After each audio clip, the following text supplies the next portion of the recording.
este, Ivette, ¿no? Les va a hacer como un repaso del curso, enfocándose un poquito más al tema de precios no lineales, ¿ya? Entonces yo le explico la primera parte, que ahí cómo voy a hacer las calificaciones, cómo vamos a hacer el trabajo, porque ya nos falta mucho, y después vamos con Ivette, ¿ya? Entonces vamos a empezar ahorita. Pero están entrando recién. Esperamos un ratito, sino que entren. Unos 3 minutos esperamos para que escuchen todos lo que viene del trabajo, ¿ya? Recién somos, no llegamos ni a 20, no llegamos ni a 30, creo.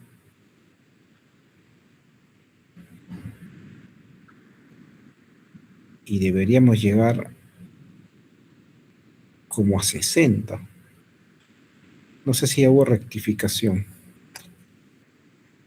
La esperamos, ¿ya?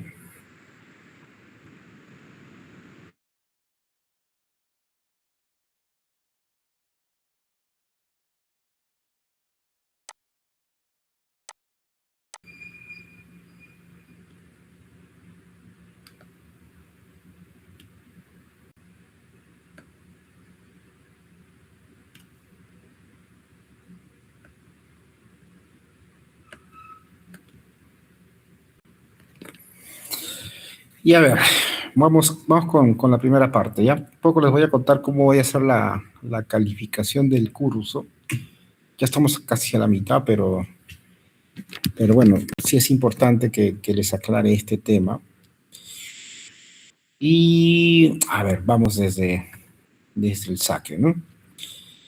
Bueno, el curso tiene, en verdad, un enfoque teórico y práctico sobre la teoría económica de la regulación de los servicios públicos, ¿ya? Pero, a ver, la parte teórica es un poco lo que yo explico en clase, ya este tema del monopolio natural, el monopolio uniproducto, multiproducto, cómo fijamos los precios, precios Ramsey, etcétera, etcétera, etcétera, ¿ya? Y la parte práctica, si bien yo puedo poner algunos ejemplos sobre el sector saneamiento, sobre telecom, energía, en verdad lo grueso de la parte práctica va a estar precisamente en el trabajo, porque va a ser justamente en el trabajo en donde vamos a conocer en la práctica cómo se van a regular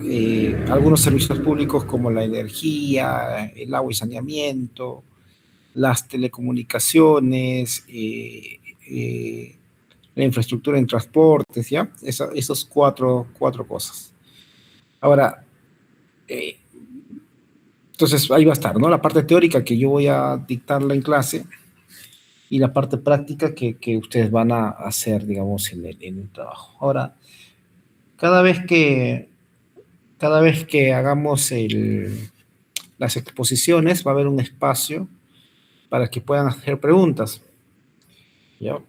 Y de hecho, vamos luego a hacer una dinámica como de competencia entre el grupo A y el grupo B, donde se van a poder hacer preguntas, el grupo A y el grupo B, pero por fuera también puede haber preguntas, puede haber comentarios de alguno de los que están en la clase, y los que tienen, digamos, bastante participación, la idea es que esa participación sea valorada, sea reconocida a través de algunos puntos. Esos bonos van a ser en verdad algunos puntos sobre el examen final. Yo lo voy a poner así. Si alguien, por ejemplo, hace 3 preguntas interesantes en esta dinámica del trabajo, pues puede ganarse un punto en el examen final, ¿ya? Pero claro, estoy diciendo preguntas interesantes, no cualquier pregunta, ¿ya? ¿Y cómo voy a calificar a una pregunta como interesante? Cuando la respuesta a esa pregunta nos brinda una información adicional que no había sido dada en clase, ¿ya? Porque, a ver, es como si ahorita estoy hablando y alguien me pregunta, profe, es como que va a haber trabajo en el curso, ¿ya? Yo digo que sí, sí va a haber trabajo, o sea, siempre, evidentemente, todas las preguntas es válida, ¿ya? Porque pudiste haber estado distraído, recién entrando a clase, pero mi respuesta no está dando una información adicional, porque yo ya había dicho que va a haber un trabajo, ¿no?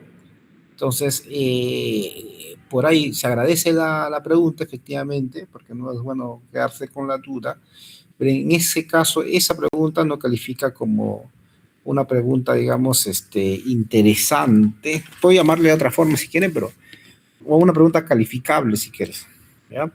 Porque no está generando una información adicional, ¿no?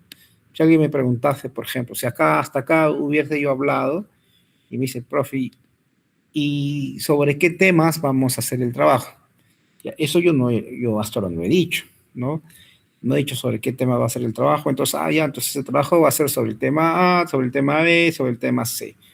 Entonces, ahí sí me obligas, a través de la pregunta, a dar una información nueva, ¿ya? Y esa sí va a ser, digamos, calificada. Entonces, los que tienen, de alguna forma, eh, tres preguntas de ese tipo, ¿ya?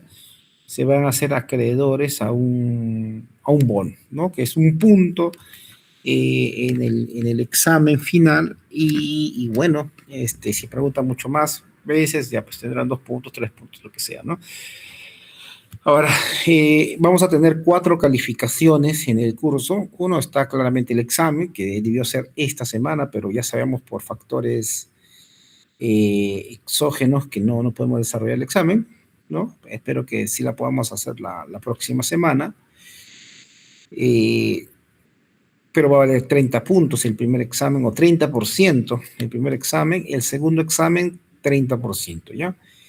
Y hay unas prácticas sorpresa, ya hemos tomado una, no sé cuántas vaya a tomar, no sé cuándo los vaya a tomar, eh, no sé de qué les vaya a tomar y no sé cómo les vaya a tomar, ya precisamente porque es sorpresa.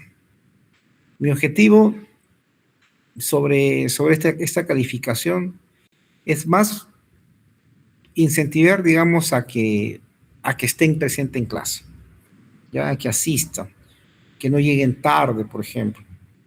Podría yo hacer, digamos, una regla directa, es decir, ¿sabes qué? Todos asisten y con eso, digamos, guiarme de la lista de asistencia, ¿no?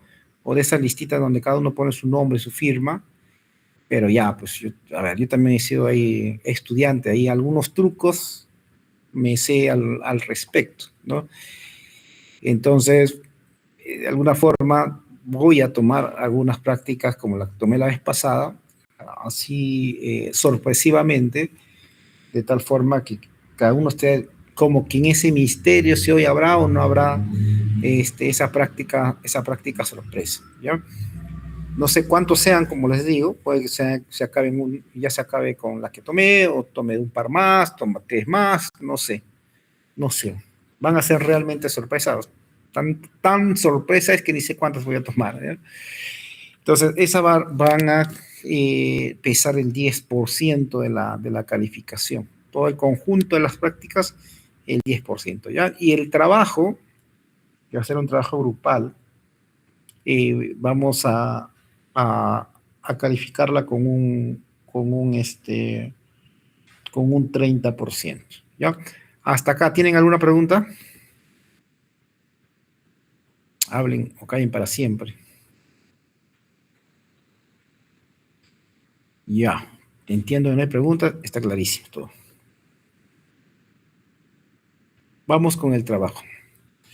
Van a formar 8 grupos. Ya, ahorita no sé exactamente cuántos son, creo que eran alrededor de 60, 61. No sé si ya hubo la rectificación y entró más gente. No creo que entre más gente, me hubieran consultado, no me han consultado. No sé si se retiró personas del curso.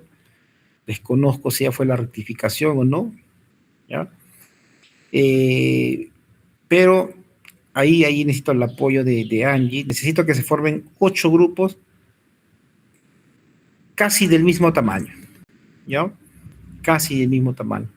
Porque si son 60, necesito pues que cada grupo sea, más o menos, ahí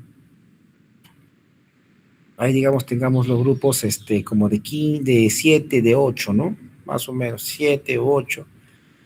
Pero ahí necesito más o menos que sean 4 grupos que en cantidad se parezcan igualmente. Ahí lo que puedes hacer, Angie, de repente es, no sé si tú tienes acceso a ver cuántos compañeros tienes matriculado en el Zoom. Sí, profesor, le acabo de mandar el número exacto por WhatsApp. A ver, son 60. Ya, pues entonces, si son 60, lo que vamos a necesitar es que se formen algunos grupos de 7, algunos grupos de 8, ¿no? De repente, 4 de 7 y 4 de 8, ¿no? Entonces, eso es lo que tenemos que hacer. Pones ahí 8 grupos en un compartido, ¿no? De Excel, y completándose los grupos, ¿ya? Los grupos. Entonces, cada grupo lo que va a hacer que es un informe, elaborar un informe sobre algún sector regulado, ¿ya? Ya sea el sector agua y saneamiento, electricidad, infraestructura de transportes y telecomunicaciones. 4 sectores, ¿ya? Cada grupo va a elegir un líder y igual, yo sé que lo van a poder llenar en el Excel, lo que sea, pero ahora nomás hasta el 30 de mayo, no, mejor dicho, el 30 de mayo, no hasta el 30 de mayo, sino el 30 de mayo, ¿ya? No estoy diciendo que me lo envían hoy día, mañana, no, sino el 30 de mayo. Así tengo todos los correos en un solo día y no voy a tener que estar buscando uno por uno. Entonces eso es más como algo para que me facilite a mí la vida. Me van a enviar a mi correo con copia a la delegada el grupo, ¿ya? El grupo. Identificando al líder del grupo, ¿ya? Por ejemplo, yo manda Angie su correo, Angie líder, no digo que ya tiene que ser, sino puede ser Angie líder, y en mi grupo está Carlos, Alberto, Juana, Roberto, pam, pam, pam, listo, envía. ¿Ya? Yo ese día yo debería recibir 8 correos, ¿no? Ese Excel ahí digamos, con el compartido que todo el mundo ve, ya eso lo estoy haciendo un poquito para que ustedes vayan viendo cómo se van formando los grupos, quién está sin grupo, a quién le falta más gente, eso ya. Pero toda esa dinámica lo tienen que desarrollar hasta el 30 de mayo y a mí me mandan solamente el resultado, el grupo formado. ¿Estamos? Me mandan el grupo formado. Ahora, estamos, entienden, en la semana 8. Entonces, en la semana 9 debería ser el examen y 10, y en la semana 10, ahorita nomás, cada grupo debería enviarme y contarme brevemente en clase un solo integrante del grupo, puede ser el líder o alguien que elijan, ¿ya? Cómo se están organizando, ¿ya? Más o menos cuál es el índice del trabajo que están planteando, qué actividades van a desarrollar, no sé si por semana, día por día, ahí ya los dejo a ustedes para que puedan desagregar, y más o menos cómo están pensando que trabaje cada uno de sus integrantes, ¿ya? Este ejercicio previo es poco para ustedes, a través de esa explicación, se den cuenta o no se den cuenta, ¿no? Si se están organizando bien o no, ¿no? Si están como que repartiendo el trabajo, los roles de manera adecuada, porque la idea es que trabajen en equipo, ¿no? No es que haya un grupo de 7 o haya un grupo de 8 y solamente 2, 3 empiecen a hacer todo el trabajo y los demás ahí contentos cumpliendo el rol de free rider, y no terminan por hacer nada. Entonces, esa no es la idea, ¿ya? Por eso en este cronograma, en esta actividad, es esta repartición de roles, cada uno me va a contar, ¿ya? ¿Qué están leyendo? ¿Cómo van a estructurar su trabajo? ¿Quién está encargado de qué cosa? ¿Cuándo más o menos van acabando cada capítulo?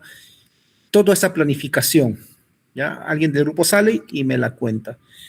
Esa no es calificable, o sea, yo no voy a calificar, digamos, esa exposición.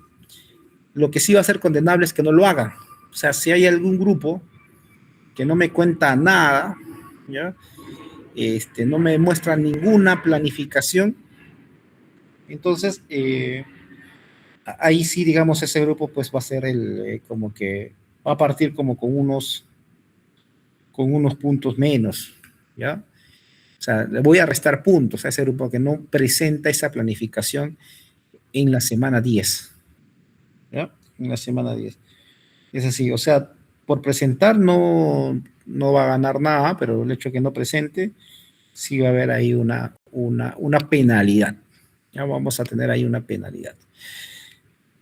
Y en la semana 14 y 15, ya, cada grupo tendrá 30 minutos para ya exponer el trabajo. ¿Ya? En la semana 14 también tiene que presentar el informe, no hay un número de hojas para el informe, no hay un número de slime o láminas de la PPT, ¿no? Que ustedes puedan presentar, si quieren pueden presentar 1000 láminas, 1000 hojas, un libro, lo que sea. ¿Ya? O sea, su única restricción va a ser esos 30 minutos que van a tener. Así ustedes pueden exponer 1000 hojas en 30 minutos, bienvenido. O sea, no se pueden quedar a mitad porque no les voy a dar más tiempo. Ahora, sería raro que les sobre tiempo, ¿ya? Sería raro, pero bueno, puede pasar, pero también eso es penalizable, ¿no? Porque con tanto que contar de estos sectores, ya sería bien llamativo, por no decir de otra forma, que les sobre el tiempo, pues. ¿Ya? Entonces, 30 minutos. ¿Quiénes van a exponer? De preferencia, no creo que puedan exponer todos, ¿ya? En algunos casos yo he elegido quién ha expuesto, pero vamos a hacer algo, vamos a hacer como un mix, ¿ya? Pueden exponer 3 personas, ¿ya? Pueden escoger 3 personas, ustedes pueden decir 2 que van a exponer y uno yo voy a elegir aleatoriamente, ¿ya? Vamos a hacer eso, ¿está bien? Así van a tener ustedes más control sobre el tema. Entonces, tres representantes van a exponer el trabajo de todo el grupo, ¿ya? Y otra vez repito, 2 lo eligen ustedes voluntariamente y uno yo elijo quién expone eso, ¿ya? Entonces, ustedes ya vayan pensando el tercero elegido, qué es lo que va a exponer. Tienen que estar preparados ustedes para eso, ¿ya? No es que en ese rato se ponen a discutir, según a quién haya elegido, qué va a exponer ese elegido, ¿no? Ya ustedes deberían saber con claridad, con certeza, qué va a exponer ese tercero elegido, ¿ya? O sea, planifíquense, pues, o sea, ahí lo que tienen que hacer ustedes es ordenarse, ponerse en todos los casos, no les deberían sorprender, eso es un poco lo que tienen que ustedes tratar de evitar, o sea, no se dejen sorprender, ¿ya? Estén preparados para todos los escenarios, o al menos para la mayoría de escenarios, ¿ya? Y entrenen la exposición también, porque 30 minutos, ¿qué es lo que ha pasado a veces? Angie, si entra Ivette, dale acceso nomás, ¿ya? Ok. Ya. ¿Qué es lo que ha pasado a veces en algunos grupos? ¿Ya? Nunca han entrenado, no han planificado nada, han dividido la exposición como en 3 partes, ¿no? Y el primero que expuso, la primera que expuso se emocionó tanto, o lo hizo muy lento, que se tomó 20 minutos de la exposición, ¿ya? Y luego entra el segundo a contar la segunda parte del trabajo, y también se emociona, quiere demostrar cosas, un poco, tal vez guiado desde desde lo individual y ¡pum! Se toma los otros 10 minutos, o se toma 8 minutos, ¿no? Y entra el tercero para contarme la tercera parte del trabajo y ya solamente le quedan 2 minutos, simplemente no va a contarme nada, pues entonces ahí, como la calificación no es individual, ya todos ahí, todos caen mal, pues, ¿no? Todos cayeron mal ahí, todos cayeron en desgracia, porque, o sea, no van a terminar de contar la historia, entonces voy a calificarles con una nota baja, ¿ya? Segunda cosa, tienen que proyectar trabajo en equipo. Se tiene que notar el trabajo en equipo, ¿ya? Claro, ahí en ese ejemplo que les estoy poniendo, no hay trabajo en equipo, pues no hay coordinación, ¿no? Todo el mundo está pensando en sí mismo y no está pensando en el equipo, ¿ya? Entonces tiene que haber eso. Hoy hay otra cosa que también he notado y no quiero ver eso, es que en la presentación es como un Frankenstein, ¿no? La primera parte, o 2 láminas desde un color, otras 2 láminas desde otra letra, la lámina 5 y la lámina 6 está con otro formato, ¿no? En el otro hay gráficas, o sea, todo un desorden que se nota clarísimo que cada uno mandó su lámina y alguien se tomó el trabajo de juntarlas nada más y enviarla o presentarla. Ya, eso tampoco es un trabajo en equipo. Ya, no, o sea, está bien que se repartan la chamba, eso van a hacer en cualquier lado. Cuando ustedes también trabajen, ¿ya? Van a hacer un trabajo en equipo, les van a repartir una función en específica, pero eso no quiere decir que el resultado sea una suma del trabajo individual que ha hecho cada uno. No, a ese trabajo individual que se ha hecho, que lo ha hecho cada uno, luego toca un segundo paso que es darle una armonía, ¿no? Darle una coordinación y hacer que todo se vea como si alguien únicamente hubiera hecho el trabajo. Ya, el mismo formato, mismo color de letra, no se tiene que notar esas descoordinaciones, ¿ya? Después, a veces lo que también he visto y es condenable, todas esas cosas, todos esos detalles me voy a fijar en clase, ¿ya? En la exposición, que no hay como hay contradicción, ¿ya? Entre lo que dice un integrante del grupo con lo que dice otro integrante del grupo, y todavía lo hacen notar, ¿ya? Hay cosas que de repente yo ni cuenta me voy a dar, pero a veces solito se venden y solito, digamos, revelan que el primero que expuso, por ejemplo, en algo se equivocó, dijo algo malo, y viene la segunda expositora o el segundo expositor o el tercer expositor y dice, no, corrigiendo lo que dijo mi compañero, en verdad esto es así, ¿no? Ya, ahí tengan la habilidad de no hacer notar eso, ¿ya? No sé cómo.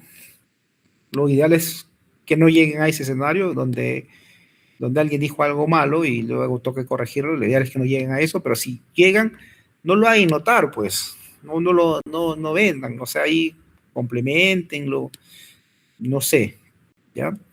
Pero no se echen entre ustedes, ¿no? Eso no es trabajo en equipo también, ¿ya? Porque si yo, sí, claro, que mi compañero se ha equivocado y yo le corrijo, entre comillas, ¿ya? Por ahí que yo quedo bien, pero queda mal mi compañero, pero como grupo ya van a quedar mal, ¿no? Ya esas cosas, ¿ok? Esas cosas. Ahí hay varias cositas, varios indicadores. Yo ya he visto esto muchas veces, donde uno se da cuenta clarísimo si ha habido trabajo en equipo o no ha habido trabajo en equipo, ¿ya? Y en las preguntas se pueden, yo elijo quién responde las preguntas, ¿ya? Yo elijo quién responde las preguntas, ¿ok? Entonces, van a enviarme 8 grupos al correo, ¿ya? Yo voy a aleatoriamente designarles un trabajo, designarles el número del grupo que son. Y el grupo 1 y el grupo 5 van a exponer sobre el servicio de saneamiento y va a haber como una competencia. ¿Ya? Van a exponer el mismo trabajo, pero ahí vamos a ver quién de los dos grupos, o el 5 o el 1, hace un mejor trabajo. ¿Qué es un mejor trabajo? Un trabajo que sea más completo, por ejemplo, que tenga más información, que tenga más detalle, que ha entrado mucho más a profundidad a conocer el sector. ¿Ya? Lo mismo va a pasar con el grupo de energía, que va a ser para el grupo 2 y el grupo 6, el grupo de telecom, que va a ser el grupo 3 y el grupo 7, el grupo de infraestructura en transportes, el grupo 4 y el grupo 8. ¿Ya? Entonces yo voy a elegir. Ahí mismo, seguramente el 30 me envían y rápidamente yo les envío, digamos, el qué grupos son. Ya ustedes ya saben más o menos qué les va a tocar, para que ya empiecen el día siguiente nomás en armar esa planificación que tienen que exponerlo en la semana 10. ¿Ya? Entonces, estén muy atentos y ya. Ahí me tienen que decir qué libro van a leer, qué paper van a leer, cómo van a estructurar, etc. Y el trabajo, el informe, no hay un número de hojas, pero, a ver, primero tendría que tener como un overview del sector. O sea, que me cuenten cómo está el sector, indicadores de cobertura, indicadores de calidad de servicio, indicadores o evolución de algunos indicadores en el tiempo. Alguien que no sepa nada sobre el sector de energía, por ejemplo, les contemos cómo es el sector de energía, con números, ¿ya? Número de prestadores, de repente hay una reseña histórica, es enterarme el inicio, ¿ya? El inicio de conocer, digamos, cómo es ese sector, ¿ya? Segundo, vamos a identificar los actores y sus principales funciones, cómo es la gobernanza del sector, quién es el ente rector, quién es el regulador, qué otras instituciones hay alrededor de ese servicio público, cuál es el rol específico del regulador, qué puede hacer, qué no puede hacer el ente rector, etcétera, todas esas cosas. Luego, cómo se regula el servicio, el esquema regulatorio. Eso lo vamos a ver en las siguientes clases, el esquema regulatorio. Si es por incentivo, si es por costo, qué particularidad tiene, cada cuánto tiempo se revisa un estudio, las tarifas, etcétera. Y luego un caso aplicativo, o sea, una fijación tarifaria que se ha hecho en el sector y lo cuenten ahí. Por ejemplo, el sector saneamiento. Alguien puede decir, ya, ok, voy a contar, por ejemplo, los detalles del último estudio tarifario de CEAPAL, ¿no? O los detalles del último estudio tarifario de CEDAPAR, de Arequipa, o CEDALIP, de La Libertad, etc. En energía también. Voy a contar la última revisión tarifaria de tal empresa. En telecom, cómo se ha desarrollado, por ejemplo, el último factor de productividad de Telefónica del Perú, ¿no? En transporte hay un montón. Puedo decir, oye, ¿cómo se ha fijado el factor X del aeropuerto Jorge Chávez? ¿Cómo se ha fijado el factor X del puerto? No sé, Puerto del Norte, del Sur, etcétera, ¿ya? Entonces, un caso aplicativo. Eso es lo mínimo, ¿ya? De ahí, si quieren meterle más cosas ustedes, bacán. O sea, esto es una competencia. Que la competencia lo van a ganar con cantidad y calidad. No, la idea es tampoco que por querer tener cantidad pongan ahí cualquier cosa, ¿no? Tiene que haber, digamos, si ponen más cosas, esa calidad, esa cantidad tiene que estar acompañada de calidad, porque si no, no suma, puede restarte, entonces la calidad ahí, ¿ya? El trabajo lo presentan en Word, como les dije, en la semana 14 van a exponer 4 grupos, ¿no? 4 grupos. 2 grupos del mismo tema, ¿no? Por ejemplo, no sé, imaginemos 14, saneamiento, entonces pone el grupo 1 y el grupo 5, y el otros 2 grupos, los de telecom, por ejemplo, entonces pone el grupo 3 y pone el grupo 4, ¿no? En la semana 15, los otros 4 grupos, y así vamos dosificando los tiempos. Entonces va a haber un ganador, de todas maneras, ¿ya? El público no va a elegir el ganador, ¿ya? Yo lo voy a elegir objetivamente, porque si lo elige el público puede haber colusión ahí. Y la diferencia entre el grupo ganador en nota, ¿ya? Va a ser mínimo de 2 puntos. Imagínense que los dos fueron dos súper buenos trabajos. No puede haber empate, ¿ya? Porque también puede haber colusión ahí. No puede haber empate. Entonces, ya pues, si fueron dos súper buenos trabajos, entonces uno tendrá la nota de 19, por ejemplo, y el otro tiene que tener 17. No puede tener 18. No puede tener 19. No hay empate y la diferencia no puede ser de un punto, ¿ya? Pero si un trabajo estuvo muy bueno, el otro regular nada más, esa diferencia se puede alargar. O sea, uno puede tener una nota de 17, por ejemplo, y el otro puede tener una nota de 13, de 12, ¿no? ¿Ya? Si los dos trabajos estuvieron malos, flojitos, entonces pueden jalar los dos también, pero es igual siempre se va a mantener esa diferencia. Entonces uno tendrá 9, por ejemplo, el otro tendrá 7 o 6, ¿ya? Pero siempre va a haber esa diferencia de 2 puntos, ¿ya?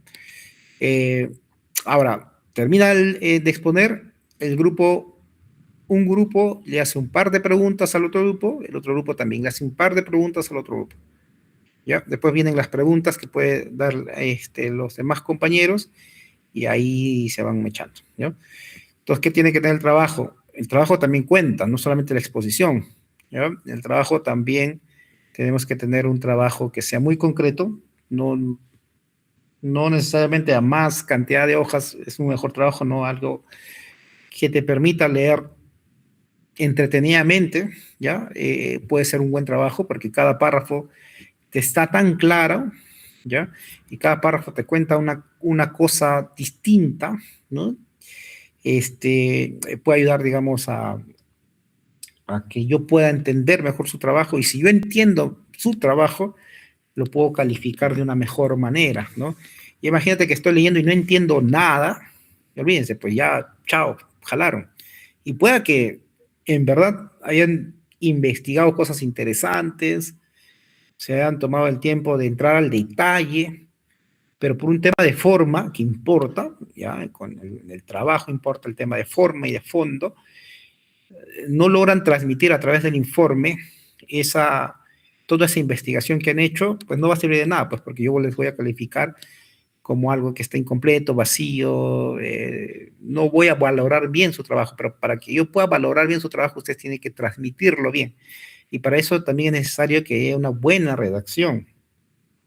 ¿Ya? No es que escriban y no lean lo que están escribiendo y asuman que están escribiendo bien, ¿no? Ahí ahora tienen, pues, por ejemplo, la inteligencia artificial que les puede ayudar a redactar mejor, todas esas cosas, ¿ya? Y tiene que tener una secuencia lógica, o sea, ese informe tiene que ser como una novela, ¿ya? Que sea entretenido de leer, que sea secuencial, no puede estar los temas sin una hilación, ¿ya? Tiene que estar, digamos, tiene que haber una secuencia lógica, pues, ¿ya? Ya, eso es. ¿Tienen alguna pregunta al respecto? ¿Está todo claro? ¿Sí? A ver, ya, si está todo claro, chévere. ¿Entró Ivette? Sí, buenas tardes. Ahí está Ivette, ya. Ya, pues entonces les dejo con Ivette para que les cuente un poco. A ver, va a hablar un poco de monopolio natural, o sea, les va a servir eso de poder, para que puedan repasar un poco los temas que hemos visto. Y va a profundizar el tema de precios no lineales, que es algo que también les había contado, ¿no? Que sirve como un mecanismo para poder fijar precios igual al costo marginal, evitando subsidios, pero también evitando que la empresa tenga pérdidas, ¿no? ¿Ya? Y ahí hay más variantes que no les he dicho, pero que Ivette les va a contar, ¿ya? Entonces, ahí, Ivette, te doy paso. Gracias. Buenas tardes con todos. Voy a pasar a compartir mi pantalla.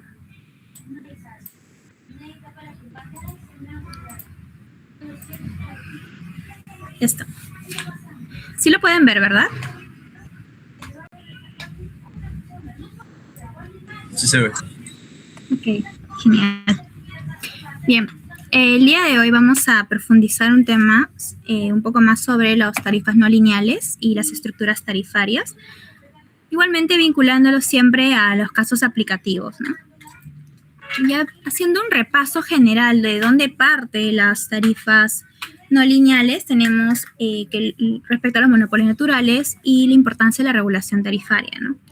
Como sabemos, muchos de los servicios públicos presentan economías de escala significativa. Por ejemplo, tenemos las redes de agua potable, alcantarillado, distribución eléctrica o las redes de gas, caracterizadas por presentar costos fijos de infraestructura extremadamente elevados, ¿no? Los llamados costos hundidos. Por ejemplo, en el caso de del agua potable, tenemos el planta de tratamiento, la red de tubería, en distribución eléctrica, las subestaciones eléctricas, en la red de gas tenemos la red de distribución igualmente.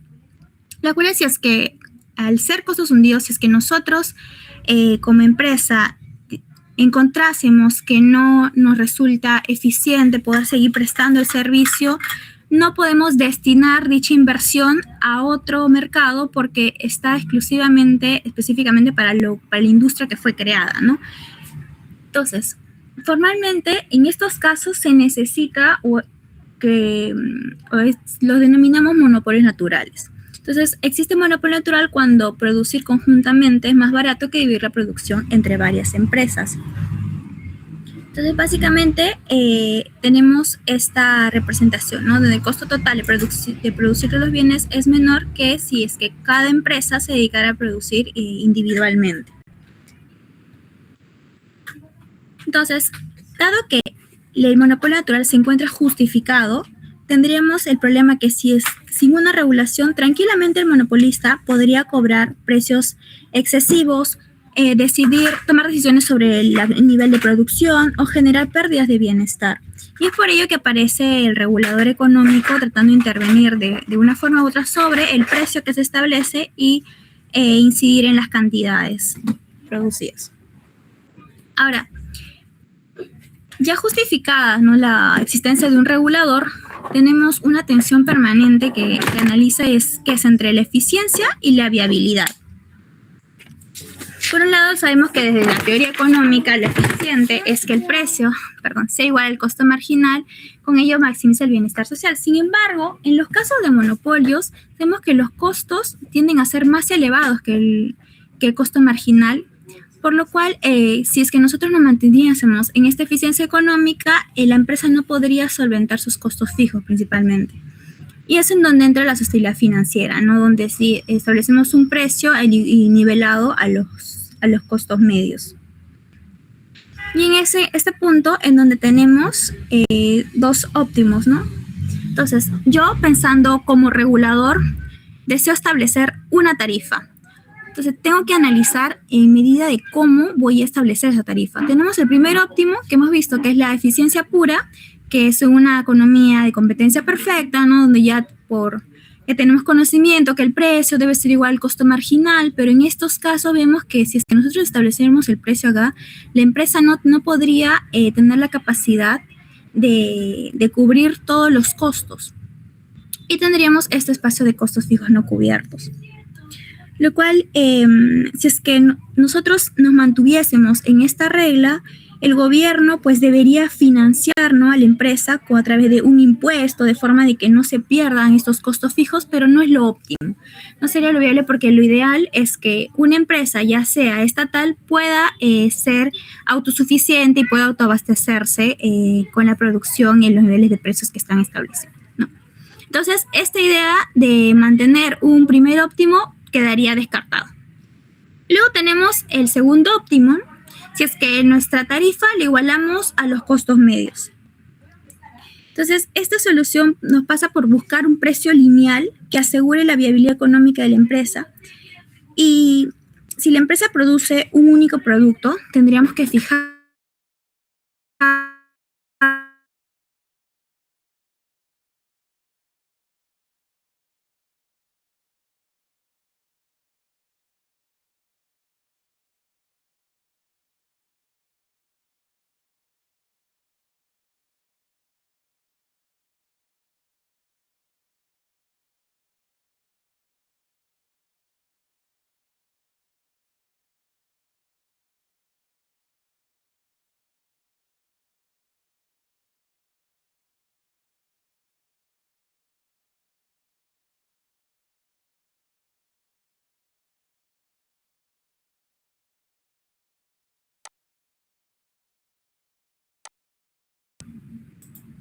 Hola, sí, sí te escucho.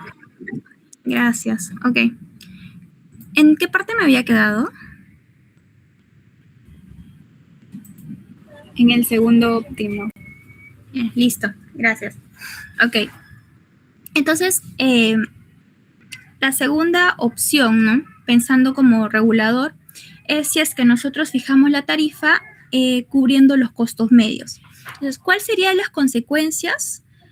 Que si nos damos cuenta, la producción, el nivel de producción bajaría y los precios subirían.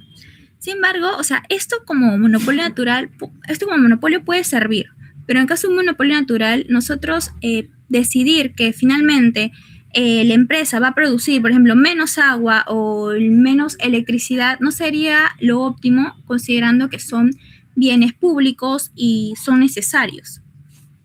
Por lo cual, esta segunda parte también quedaría descartada. Y tenemos un tercer próximo, que es la regla de Ramsey, en donde sería este segundo óptimo, pero considerando a nivel de multiproducto. Donde la pregunta central es, ¿cómo debe fijar precios un monopolio regulado que necesita cubrir sus costos, pero sin distorsionar demasiado la economía? La idea de Ramsey era que si inevitablemente debemos subir los precios por encima del costo marginal para cubrir nuestros costos, ok, hagámoslo, pero causando el menor daño posible a la sociedad. Y es en donde utiliza bastante el tema de la elasticidad, ¿no? Ya planteando brevemente, tenemos que en el supuesto donde un monopolista vende N productos o atiende N mercados, finalmente los ingresos totales van a ser la sumatoria de estos juegos de paquetes, ¿no? Entre los diferentes productos que tiene. Ahora, básicamente, la solución es encontrar el vector de precios lineales para todos sus productos de modo que se maximice el excedente social neto sujeto a que la empresa no tenga pérdidas. Y es donde vamos a utilizar nuestra maximización de utilidad, ¿no? Donde finalmente tenemos el lagrangiano que formaliza dos objetos simultáneamente. Maximizar el bienestar social, donde ese es el excedente bruto, sujeto a nuestra restricción, ¿no? Es decir, que la empresa no pierda dinero, así que nuestros ingresos, nuestros costos. Finalmente, aplicando estos criterios, tenemos que el objetivo es que el paquete, el mix de ingresos, mix de precios, haga que la empresa cubra todos sus costos. Igualmente, aplicando las condiciones de primer orden, básicamente tenemos que este sería, el lado izquierdo, es el markup, que nos dice esa diferencia de precio con el costo marginal, es cuánto es el precio, supera el costo marginal. Y si nosotros lo dividimos entre precio, pues nosotros ya sabemos que nos dice qué tan grande es ese margen, y el cual se encuentra asociado de forma inversa a la elasticidad.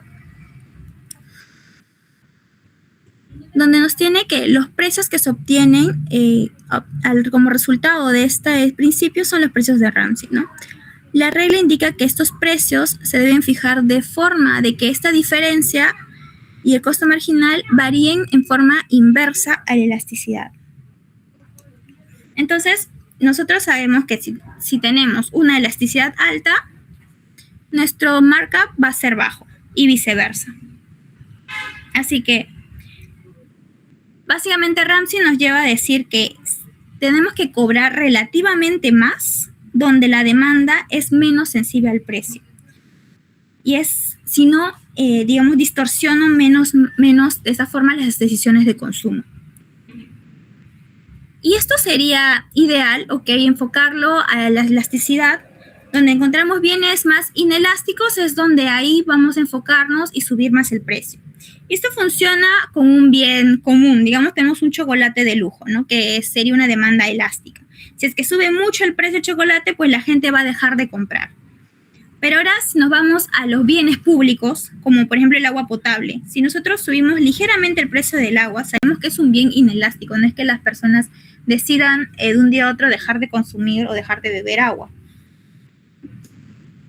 Pero si nosotros siguiésemos este principio, diríamos Entonces, como la demanda de agua es inelástica, vamos a hacer a esa persona subirles el precio del agua, lo cual no es lo socialmente óptimo.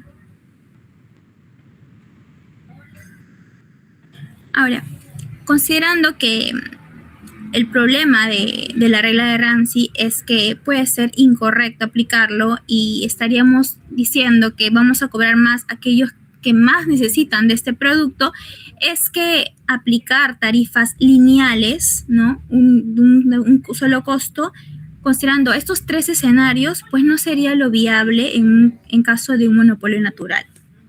Y es ahí donde surgen esquemas tarifarios alternativos. De los principales se encuentran las tarifas no lineales. Entonces, viendo desde el monopolio natural, contando con información completa, se analizó que bajo los parámetros del primer y segundo mejor, cuando se trata de un monopolio de un solo producto y ya considerando un multiproducto desde el lado de Ramsey, tenemos que estos métodos que fijan una tarifa promedio que se paga por unidad, o sea, las tarifas lineales, no serían las más óptimas en este tipo de mercados, ¿no? Y por eso es que tenemos este segundo apartado, que son las tarifas no lineales. Y para aplicar estas tarifas no lineales, se recurre a lo que es la discriminación de precios del monopolista. Y obviamente ya recapitulando lo que se ha visto en su momento en micro sobre la discriminación de precios, básicamente para encontrar una definición exacta de esto suele ser difícil, pero una aproximación es que según Tirol es difícil definir de manera satisfactoria la discriminación de precios, pero según una aproximación tendríamos que un productor discrimina en precios cuando 2 unidades de un mismo bien físico se venden a precios distintos al mismo consumidor o a consumidores diferentes. Es decir, Tirol nos da las condiciones para aplicar una discriminación de precios de modo que se evite el arbitraje y de forma implícita se sabe que para que la discriminación se dé, se debe tener un cierto grado de poder de mercado, que es lo que cumple los monopolios naturales. Además que debe tener información sobre la disposición a pagar de los consumidores, lo que implica que ya sea información completa o incompleta, se tenga cierto grado de conocimiento sobre quiénes van a ser nuestros consumidores. Y es nuevamente recapitulando lo que se ha visto en su momento sobre discriminación de precios, pues tenemos tres tipos, ¿no? La discriminación perfecta es donde la empresa pues tiene la información de todos los niveles de condición de pago de los consumidores y puede extraer todo el bienestar social. Ya de segundo grado es donde entrarían las tarifas no lineales, donde la empresa ofrece un menú de tarifas y el consumidor es quien se va a autoseleccionar según su tipo. Finalmente tenemos el tercer grado, ¿no? Donde a través de características observables, pues la empresa detecta y puede determinar cuál va a ser el precio que le va a aplicar a cada grupo. Entonces, en el caso de las tarifas no lineales, ya yéndonos a conceptualizarlas, son esquemas donde el precio por unidad varía con la cantidad consumida y el objetivo es que la empresa pueda capturar más excedente al consumidor sin cobrar un precio único o alto que excluya a muchas personas. Y acá tenemos 3 conceptos fundamentales. La primera es la tarifa en 2 partes, que es donde cobra una tarifa fija, un precio fijo, y el restante va a ser el costo marginal o nuestro costo variable. Luego tenemos la tarifa en bloques, que es dependiendo del nivel de consumo, podemos ir subiendo la tarifa considerando ya sea si es bloque creciente o bloque decreciente, dependiendo del análisis que en su momento se realice. Y finalmente tenemos las tarifas pico, que no son muy usadas en la actualidad, pero tenemos algunas industrias donde consideran bastante, por ejemplo, el tema de la estacionalidad o las horas de consumo, ¿no? En los días, por ejemplo, se suele utilizar mucho más la telefonía que en las noches, entonces algunas empresas han optado que durante ese tiempo pueda subirse la tarifa, o considerando casos de estacionalidad, en el verano debería, no sé, en el caso de agua, poder, como consumen más, demandan más agua, ya sea no solamente para el consumo de subsistencia, sino, por ejemplo, para el aseo, o incluso hay distritos como La Molina, San Isidro, Miraflores, que se han mostrado tener mayores niveles de consumo, puesto que en sus hogares tienen las piscinas, se bañan. Entonces, se ha visto que se puede aplicar una mayor tarifa en esas épocas en donde conjuntamente es donde más carece de agua, y en la etapa de invierno, que sería los niveles valle, bajar la tarifa de agua. Ese es un ejemplo, que es un caso hecho que las empresas prestadoras de agua en Chile son las que aplican eso. Pero nos vamos a centrar en estos dos principales, ¿no? Las tarifas en dos partes y las tarifas en bloque. Las tarifas en dos partes son parte de las tarifas lineales, las cuales están compuestas por dos. La cuota fija, vamos a decirle el cargo fijo, que es un concepto de pago que se debe realizar independientemente del nivel de consumo del bien o servicio, ¿no? Como sabemos que tenemos costos hundidos, pongámonos el caso de Sedapal. Sedapal tiene que realizar inversiones elevadas, ¿no? Sus redes principales, secundarias, las matrices, para que pueda llegar una conexión a tu hogar. Entonces, si es que yo considerara solamente cobrarte por el volumen de agua, no podría poder cubrir todos mis costos fijos, que es el costo de conectarse a tu vivienda. Y es por eso que es necesario una cuota, una tarifa fija, un cargo fijo, independiente de tu nivel de consumo. Luego está una cuota variable, que es decir, el cargo variable, que ya sea de paso es un concepto que se debe realizar por cada unidad de consumo del bien o servicio. Entonces, ya teniendo una tarifa en dos partes, tenemos que la tarifa va a ser un cargo fijo más tu nivel de consumo según el precio del cargo variable, ¿no? Que puede ser igual al el cargo fijo o distinto, que es lo que generalmente tiende a ser diferente, y el cargo fijo es un poco más elevado.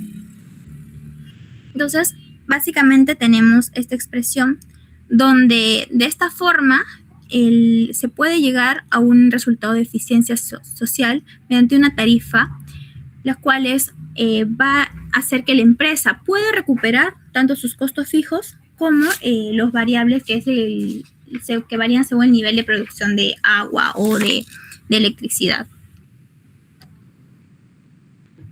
Ahora, una tarifa no lineal consiste en estos cargos fijos, o incluso en unos casos llamados los cargos de acceso, que es el derecho de tener acceso a una conexión. Y nos da dos principales resultados. Que vemos que es posible llegar a un resultado de eficiencia social y que se puede maximizar el bienestar social a través de esta cuota fija. Pero supongamos que tenemos N consumidores idénticos, ¿no?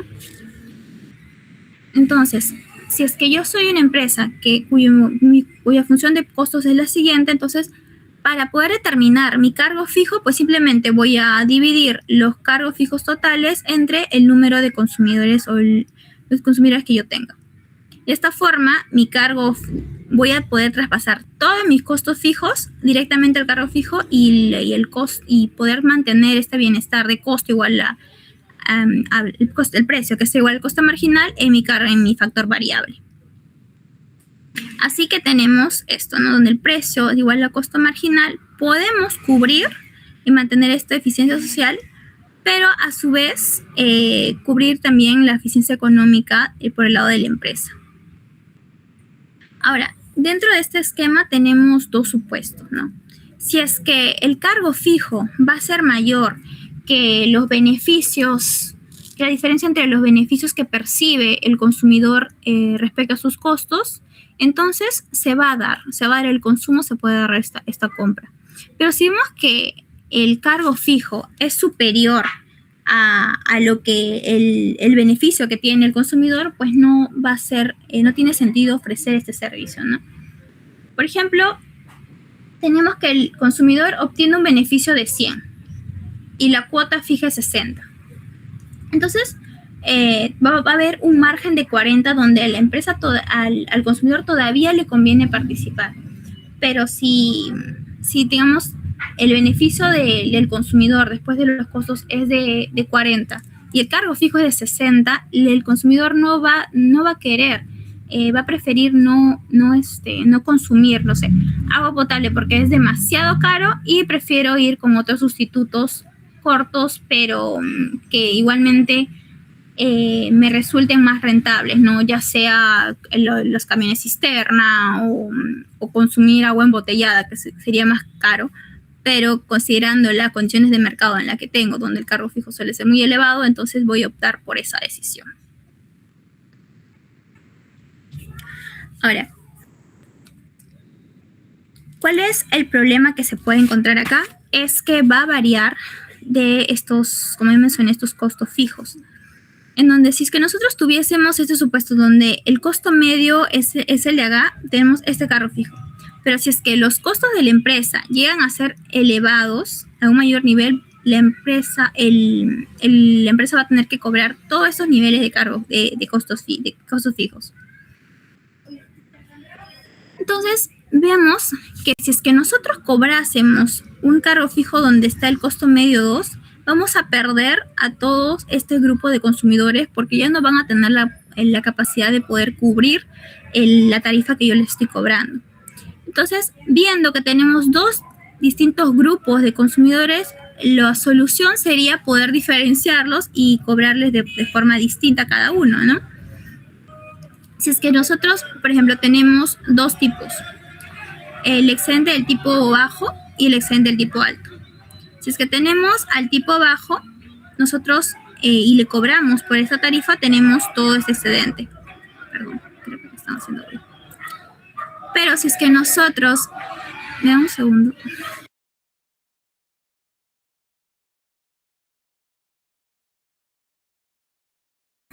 Ya.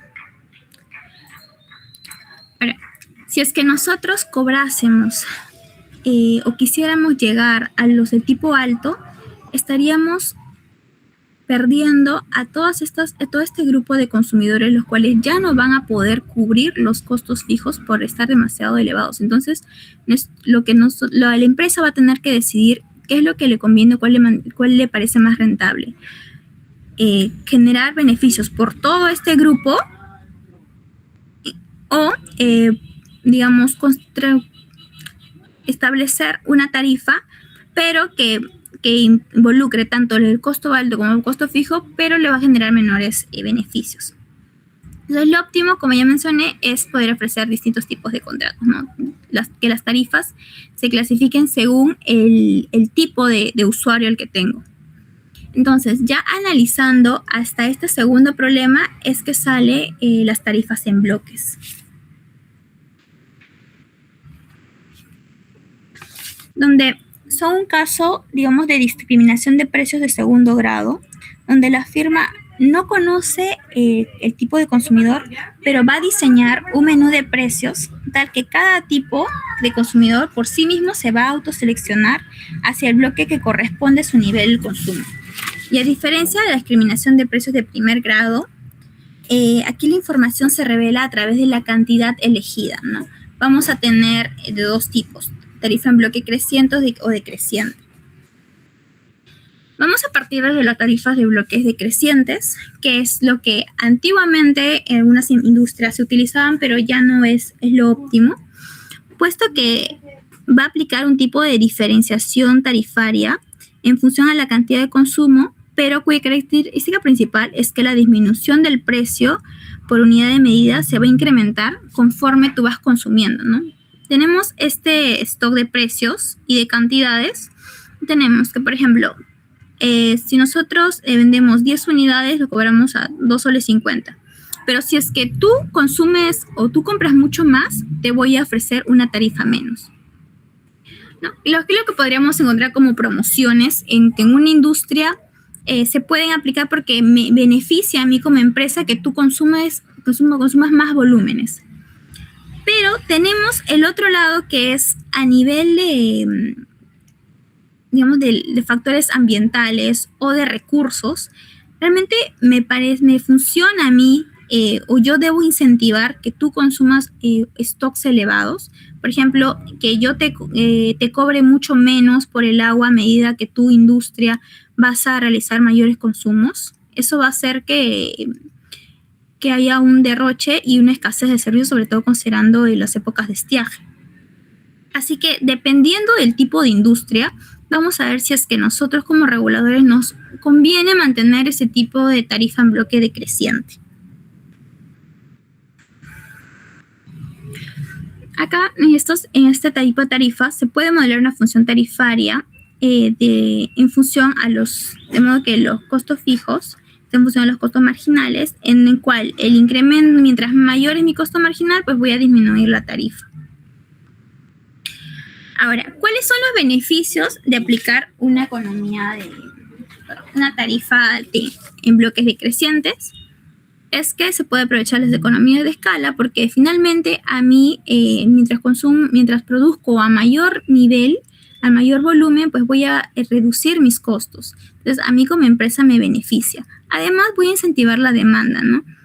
Por ejemplo, en el caso de electricidad, las empresas querían aumentar la utilización de capacidad para evitar una infraestructura ociosa. Entonces, yo, Luz del Sur, si es que yo ya incurrí en costos de producción y ya pude cubrir todos mis costos fijos y los variables, entonces me vas a generar una mayor utilidad el hecho de que tú puedas consumir mucho más volúmenes porque ya está en mi nivel de stock de producción. Y el tercer punto son estabilizar ingresos, ¿no? Donde los grandes consumidores generaban ingresos más predecibles, reduciendo el riesgo financiero de la empresa. Sin embargo, teníamos este problema donde ¿quiénes tenderían a consumir mucho más? Pues generalmente son los hogares ricos, las industrias o los comercios grandes. Entonces la estructura tarifaria que nosotros determinemos terminaría favoreciendo a quienes más consumen y generalmente los que tienen mucho mayor poder adquisitivo, lo cual puede volver a la tarifa regresiva.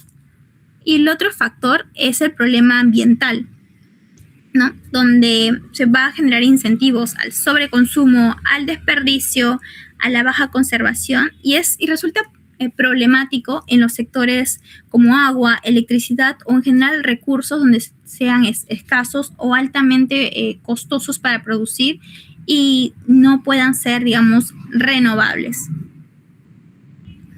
Ahora, ¿cuáles son algunos casos aplicativos de esta tarifa en bloque creciente? La más característica es la electricidad industrial en Estados Unidos, donde en principio del siglo XX las empresas aplicaban estas tarifas decrecientes por bloques, generalmente a los grandes consumidores industriales, ¿no? Porque tenían esta lógica, que las fábricas y las fundiciones tenían curvas de demanda muy elásticas, entonces ellos tranquilamente podrían generar su propia energía o simplemente relocalizarse, mientras que los hogares pues no tenían otra alternativa más que consumir. Entonces, los primeros kilowatts industriales se cobraban una tarifa alta, de modo que el restante, los subsiguientes, podrían ser mucho más baratos y con eso se garantizaba que podía mantener a la industria consumiendo por sí mismas y no buscar otros sustitutos o que ellos mismos puedan autoabastecerse. Entonces, en su momento el regulador lo toleraba porque los costos medios de generación eran de crecientes escala y podían mantener esta industria conectada. Sin embargo, a raíz de la crisis del petróleo, se invirtieron los incentivos y se vio la necesidad de implementar tarifas crecientes para poder desincentivar este consumo excesivo, ¿no? Otro caso es el de la telefonía fija, donde las empresas de telecomunicaciones, por ejemplo, la Telefónica de España, aplicaban tarifas en bloques decrecientes para llamadas de larga distancia y llamadas corporativas. Porque las empresas que hacían grandes volúmenes de llamadas pagaban una tarifa por minuto significativamente menor que los usuarios residenciales. Y para las empresas les beneficiaba porque el costo marginal de una llamada adicional dentro de una red que ya se encontraba instalada, pues era casi cero, por lo que cobrar más por las unidades recuperaba los costos fijos de la red y cobrar menos por las siguientes, pues ya se aseguraban estos costos, entonces lo restante simplemente era el remanente de los beneficios. Entonces, en todos estos casos se repiten 3 puntos, ¿no? Tenemos costos medios decrecientes en la provisión de servicio, que justifican trasladar las economías de escala hacia grandes consumidores de modo que se pueda beneficiar a las empresas. Una elasticidad en donde los consumidores de alto volumen tienen más alternativas para poder irse, de modo que las empresas, para retenerlos, tengan que incentivar bajando las tarifas según un mayor consumo. Y un poder de negociación asimétrico, ¿no? Donde si existía casos con grandes clientes, pueden exigir descuentos de forma que, de otro lado, los pequeños, los hogares, no pueden hacerlo. Entonces, no era lo óptimo esa tarifa en bloques decrecientes porque no beneficiaba a los más necesitados y quienes los usaban para fines de uso estrictamente doméstico. Y es en donde en su contraparte se plasma otro tipo de tarifa en bloque, que serían las tarifas en bloques crecientes,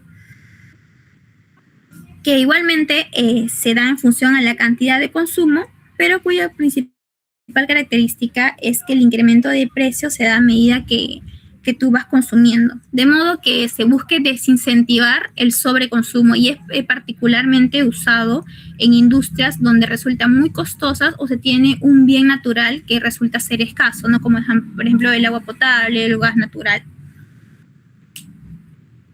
Entonces tenemos una relación entre la tarifa y el consumo marginal que tiene un comportamiento directo. Mientras mayor es mi consumo, entonces yo te voy a aplicar una tarifa mayor. Y eso es lo que se suele usar en varias de las industrias, sobre todo en monopolios naturales actualmente. Partimos el caso de Sedapal, ¿no? Tenemos un ejemplo aplicativo donde un usuario de uso doméstico consume 25 metros cúbicos. Acá la empresa ha establecido ya para vigente diciembre de 2025, el cargo fijo de 6 soles 30. Entonces, independientemente, por el simple hecho de tú tener una conexión de agua a la red, vas a pagar 6 soles 30. Y el importe factural de agua potable va a estar en función al volumen. Generalmente se separan por rangos de consumo y eso ya lo vamos a ver de forma posterior a cuál es el criterio que se está estableciendo para ello.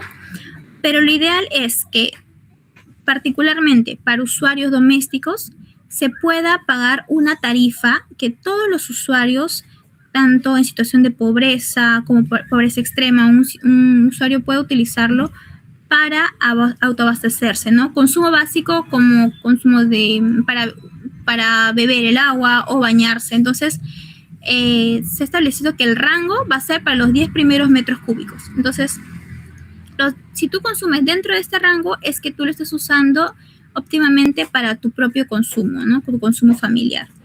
Y la tarifa va a ser de 2 soles 20.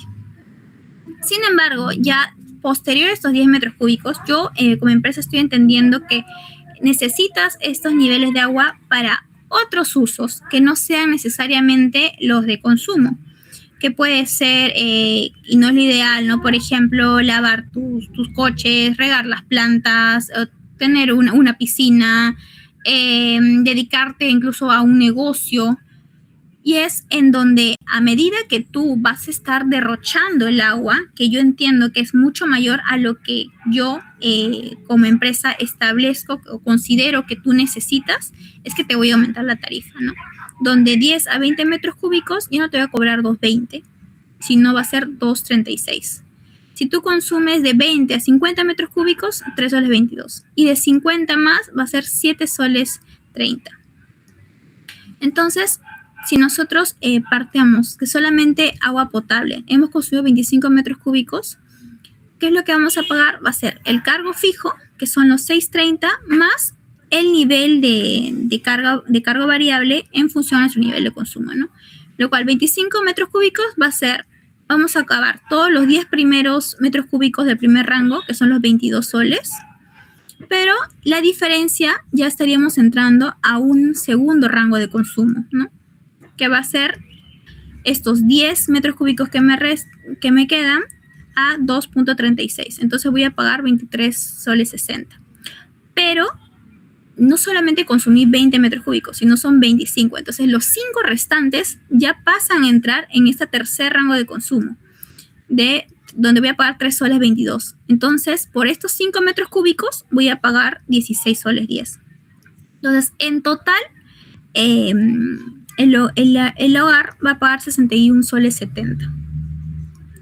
Entonces, vemos que de esta forma, lo que busca la empresa es que el usuario pueda hacer un uso más óptimo y consciente del recurso. Así que finalmente vamos a tener que un usuario paga por el volumen de agua potable, que son los 61.70, que es nuestro cargo variable, más el servicio de saneamiento, que ya sería el alcantarillado, que igualmente parte de la misma lógica, el cargo fijo de 6.30 y pues el IGB, ¿no? Entonces, este hogar que consume 25 metros cúbicos, considerando la presente estructura tarifaria, tanto para agua potable como saneamiento, nos va a dar 125 soles con 67 centavos. Así que de esta forma las empresas utilizan, ¿no?, este tipo de estructuras para determinar la tarifa, considerando no solamente en el caso, como hemos visto, de agua, sino también se utiliza para electricidad o el gas natural. Ahora, hemos visto que la empresa, sobre todo considerando que son usuarios domésticos, muchos de ellos que pueden estar en situación de pobreza o pobreza extrema, no se prevé, o lo que se busca no es que paguen un consumo excesivo por el agua al ser un bien necesario. Y es por ello que en el caso de Perú, nosotros consideramos que son 10 metros cúbicos los que un hogar necesita para sus consumos básicos, tanto para calentar el agua, hacer, digamos, el aseo, el lavado de manos. Sin embargo, este primer rango de consumo varía a nivel de otros países, ¿no? Mientras que nosotros tenemos 10 metros cúbicos, al igual que Brasil, hay otros que por ejemplo, para Belice, Uruguay, para ellos su consumo de primer rango, que sería en principio el consumo de subsistencia, es mucho menor. Y otros países, incluso como República Dominicana, Panamá, para ellos el consumo mínimo, o te permito que puedas tener una tarifa baja a partir de los más de 30 metros cúbicos, ¿no? Y eso ya depende de la forma o el mercado en el que estén y el tipo de regulación que se considere. Nosotros en Perú nos guiamos bastante por lo recomendado por la Organización Mundial de la Salud, que son los primeros 10 metros cúbicos. Pero como vemos, esto varía a nivel de Latinoamérica comparado con otros países. Ahora, ¿cuáles son los beneficios de aplicar esa tarifa en bloques crecientes? Es que el precio va a ser igual a, bueno, considerando el cargo variable, el costo marginal. Pero vamos a tener que a partir de volúmenes mayores, que son 50, 70 metros cúbicos, va a haber una recaudación adicional a la empresa, ¿no? Que va a haber donde vamos a encontrar usuarios que así me estés cobrando más caro, yo suelo consumir mucho más de esta agua, entonces me va a ser ligeramente indiferente y voy a aceptar pagar mucho más. Entonces, la empresa va a recaudar mucho más que la tarifa media, que lo que le cuesta producir. Y esto nos permite realizar los subsidios cruzados, ¿no? Donde tenemos esta recaudación en exceso, va a permitir pagar a los usuarios, a un grupo de usuarios que generalmente están en situación de pobreza y pobreza extrema, a los cuales nosotros vamos a optar por subsidiar. Entonces, de esta forma tenemos que la empresa, digamos, puede realizar una diferenciación y poder aplicar una tarifa distinta a estos usuarios, ¿no?, identificados como pobres, a partir del sobreconsumo que realizan otros usuarios, sin que esto le genere pérdidas a la empresa. Y es así que nosotros tenemos este subsidios cruzados, ¿no?, como una condición de equilibrio que nos permite dar estos beneficios a los usuarios, digamos, más vulnerables en situación de escasez. Tenemos que este lado izquierdo va a ser la pérdida por subsidiar en el bloque, ¿no? Es que si es que nosotros, al ser empresas estatales, se busca tener un fin social, y sobre todo a los hogares, ya sea los hogares en pobreza, pero también los comedores populares, por ejemplo, que no pueden pagar una tarifa. Si es que nosotros quisiéramos por cuenta propia las empresas aplicar una tarifa menor, no tendría pérdidas. Sin embargo, a raíz de poder subsidiar el otro grupo de consumidores, nos va a permitir que este lado derecho va a ser mucho mayor a lo que nosotros o lo que la empresa estaría perdiendo por aplicar el subsidio. Y es lo que actualmente pues empresas como Sedapal realizan. Y ahora, ¿cuál es un tercer punto de vista? Es aplicar estructuras tarifarias, ¿no? En donde nosotros hemos partido que todos son usuarios domésticos. Pero, y aquí entra nuestra discriminación de precios de tercer grado, donde nosotros podemos diferenciar entre un hogar y una industria, entre el agua que va a destinarse para una casa de una familia o, por ejemplo, para Alicorp o Laibe, ¿no? Cuyo fin va a ser más de comercialización, de obtener beneficios de ese recurso. Entonces, lo óptimo no sería que yo le cobre igual a un hogar que necesita el agua para vivir que para una empresa que busca tener beneficios. Y es ahí es donde yo voy a poder realizar esta disgregación y clasificar mis tarifas en diferentes categorías. Y esta es las categorías que actualmente se maneja en el sector de agua potable, ¿no? Tenemos la categoría social, que se ha determinado, por ejemplo, para comedores populares, vasos de leche, que son la categoría de las categorías más bajas, las cuales, al ser su fin social, no se va a buscar aplicar una tarifa elevada, ¿no? Entonces, el cargo por agua potable va a ser de un sol 92 y por saneamiento 90 céntimos para este primer grupo. Luego tenemos a los usuarios domésticos, que son los de los hogares básicamente, y si vemos aquí tenemos a los domésticos subsidiados, que es combinando esta tarifa de bloques crecientes con esta estructura tarifaria, es decir, tenemos discriminación de segundo grado más la discriminación de tercer grado, y a este segundo grado podemos aplicar ese subsidio. Entonces, a estos usuarios que se identifican como en situación de pobreza y pobreza extrema, le vamos a llamar doméstico subsidiado, cuya tarifa va a ser mucho menor, incluso para los primeros 10 metros cúbicos, ¿no? Que es el consumo de subsistencia, digamos, se le va a cobrar igual que una tarifa social. Mientras que un doméstico residencial que puede, digamos, está en una situación de poder adquisitivo mucho mayor, pues en los primeros 10 metros cúbicos va a pagar 2 soles 20, ¿no? Entonces podemos hacer esta subcategorización dentro de los usuarios domésticos.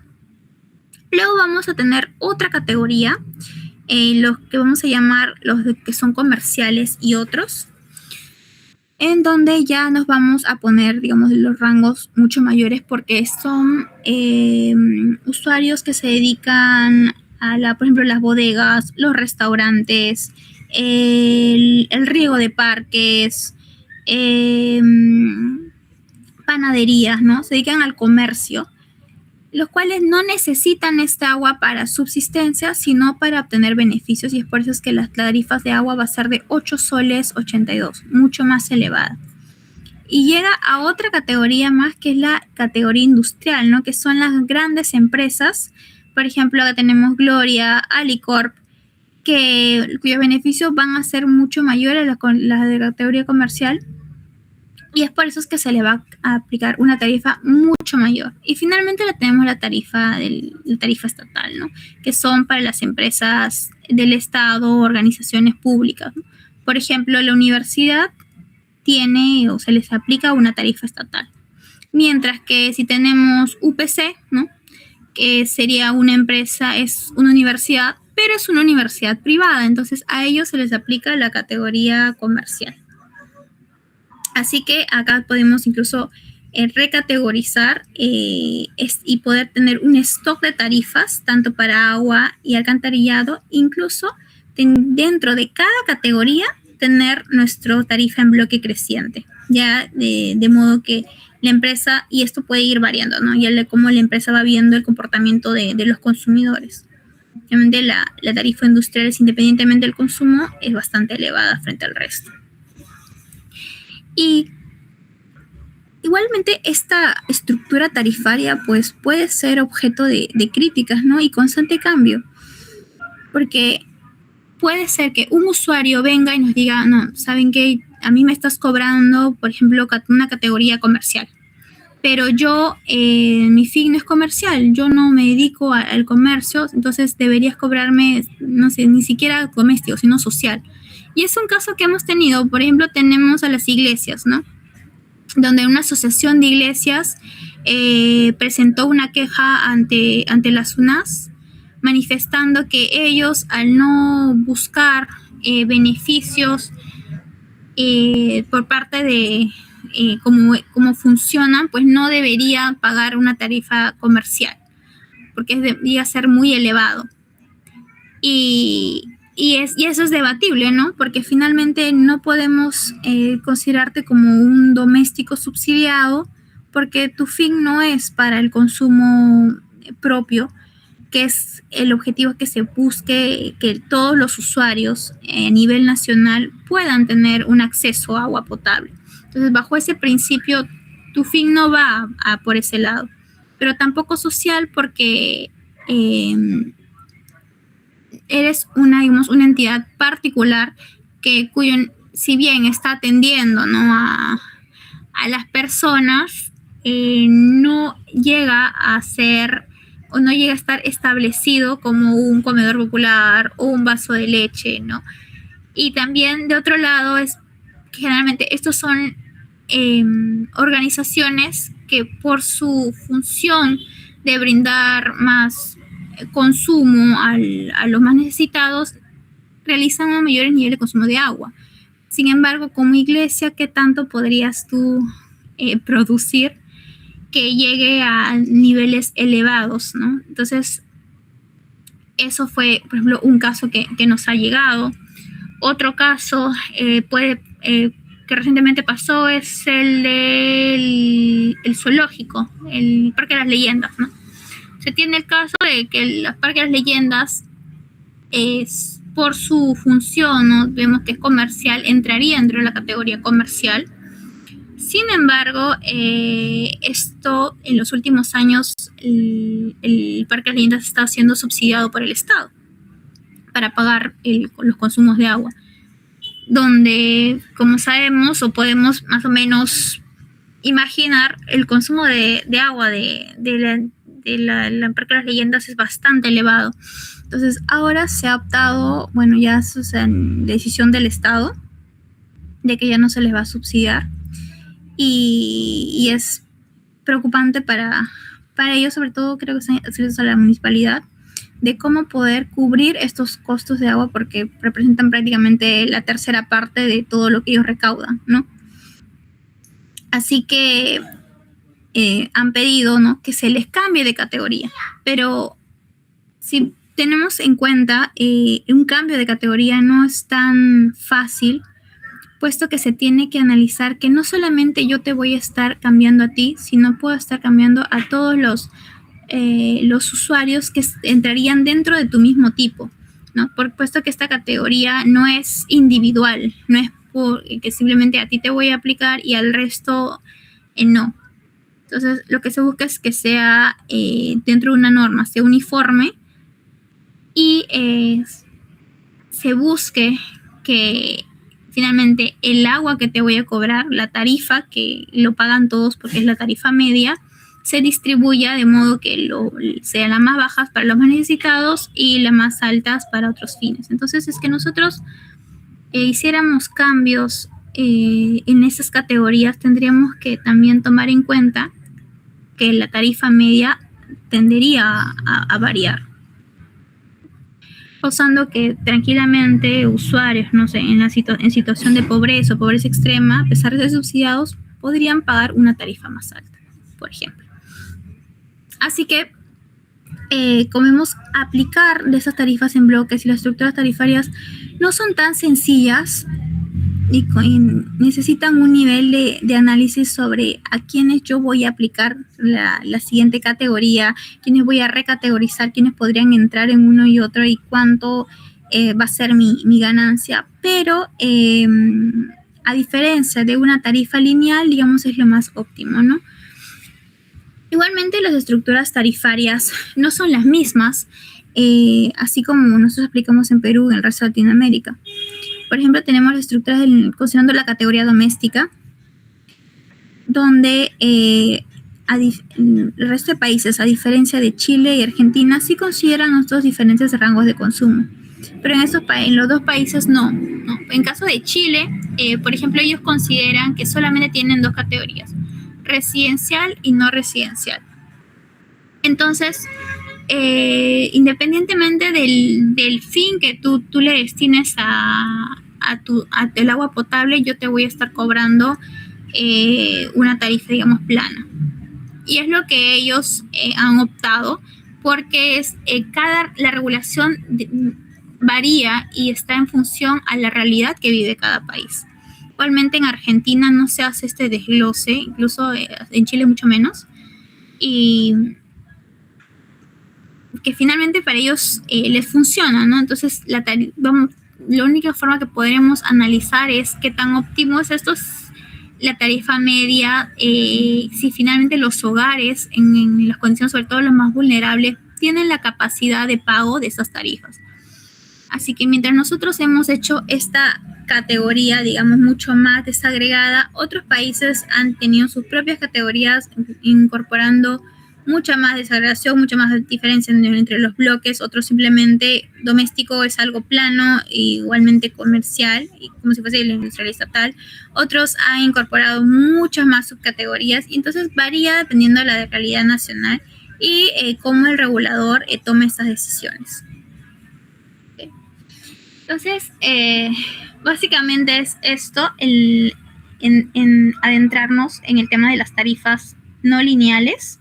Vemos de manera resumida que si es que nosotros pensando que tenemos que regular sobre todo escenarios complejos, ¿no? Como son los monopolios naturales, que no solamente buscan que los monopolistas puedan obtener beneficios, sino también cumplen un fin social que finalmente perjudica a los consumidores de servicios básicos, es que resulta importante este análisis sobre cuál es el precio que yo voy a cobrar a los usuarios.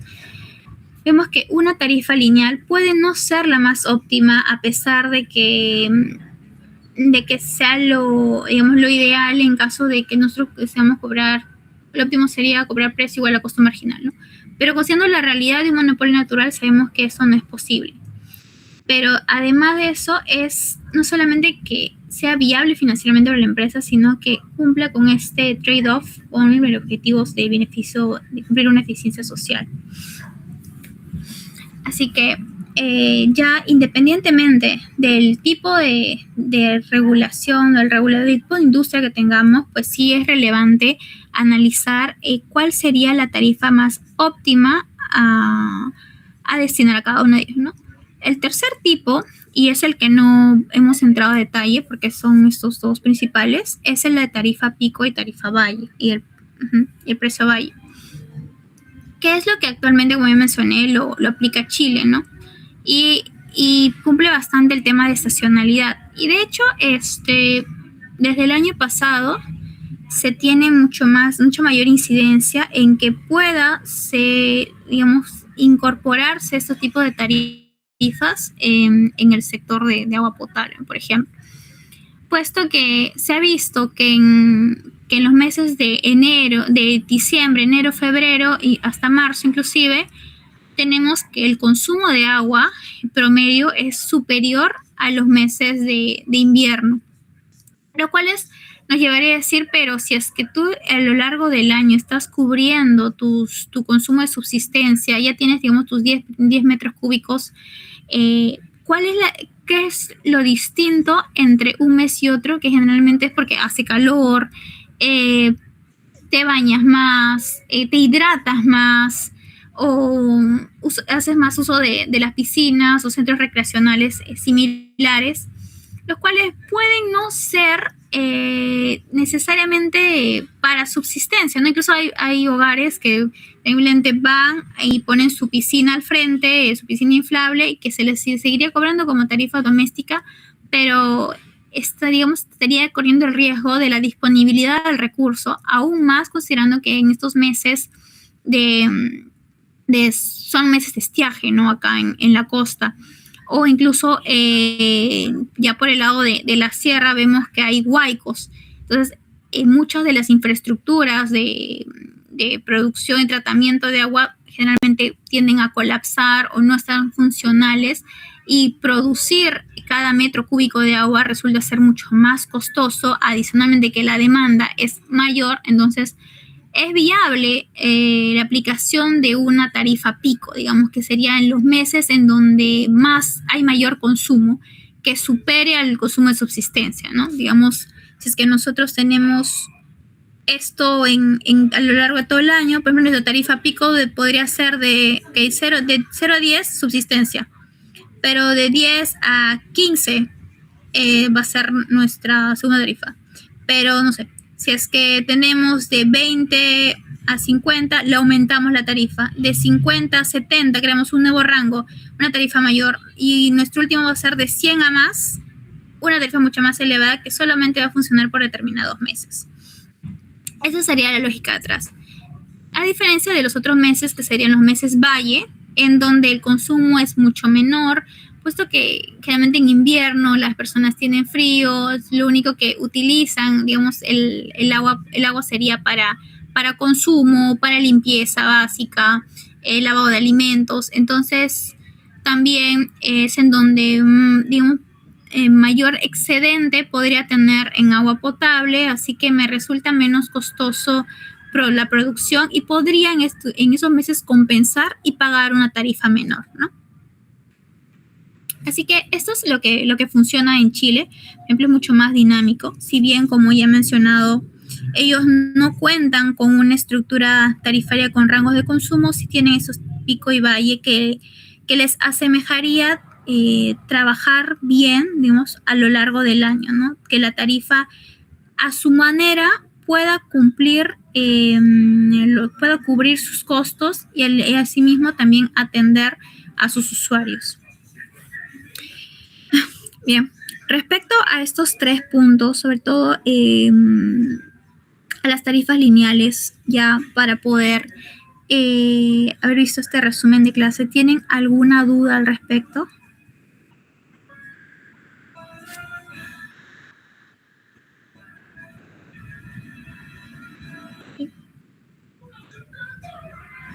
Listo. ¿Todo claro entonces? Ok. Bien. Dado que no tienen ninguna duda, igual muchas gracias por haber escuchado. Cualquier cosa, cualquier consulta, ya se la hacen pasar a Sandro y él me puede hacerlas llegar. Recapitulando, vemos que en resumen, pues las tarifas lineales, ¿no? Considerando este tipo de industrias, no serían las más óptimas si teníamos monopolios naturales, y resulta viable obtener otras alternativas, ya sea considerando no solamente la elasticidad, sino también el tipo de industria e incluso la discriminación de precios, ¿no? Tanto sea primer, segundo y tercer grado, y vemos cómo este tipo que ya hemos llevado, ¿no?, en microeconomía, puede ser aplicado a la regulación y que pueda perseguir diferentes fines, ya sea los fines sociales o y por sí mismo cumplir ese trade-off para que la empresa pueda, digamos, no entrar en pérdidas, porque no se busca que tengan beneficios adicionales, ¿no?, al ser bienes públicos. Así que eso es todo. Muchas gracias por prestar atención. Nos vemos ya en una siguiente clase y a ustedes se quedarían con Sandro. Creo que ya. Gracias. Listo. Muchas gracias. Nos vemos. Chao.